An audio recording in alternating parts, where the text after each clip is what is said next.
আরো কিয়ামতের ময়দানে যখন বড় বড় জাহাজ রশিদ আহমদ গঙ্গি রহমাতুল্লাহ আলাইহি, আল্লাহ হাজী ইমদাদুল্লাহ মুহাজির মক্কি রহমাতুল্লাহ আলাইহি, সৈয়দ ইসহাক সাহেব রহমাতুল্লাহ আলাইহি, উজানির কারি ইব্রাহিম সাহেব রহমাতুল্লাহ আলাইহি। বাবারে আল্লাহু আকবার, আল্লাহু আকবার। আল্লাহ সৈয়দ ফজলুল করিম রহমাতুল্লাহ আলাইহি যখন কিয়ামতের ময়দানে বড় বড় জাহাজ দিয়ে রওনা করবে, তোমার আমার যদি এই বয়া বুকের ভিতরে থাকে, ডাক দিয়ে বলবে আল্লাহ আল্লাহ।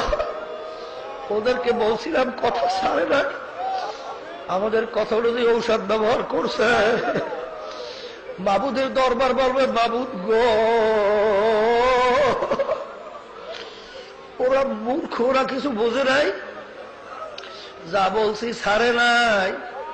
মাবুদ গো দয়া মায়া করে আপনি ওদেরকে আপনার কুদরতি কোলের মধ্যে টাইনে আনা। ও আমার দুনিয়াদার বাবারা চরমনাইতে আসছে, বাবারে নৈরাশ হইয়েন না। সাবাকাত রহমাতি, আমার মাওলার রহমত গালেব হয়ে গেছে। আমার মাওলার গোসার চেয়ে মাওলার রহমত গালেব হয়েছে। আমার মাওলার দয়া কোনো শেষ নাই। বাবারে আল্লাহু আকবার, আল্লাহু আকবার।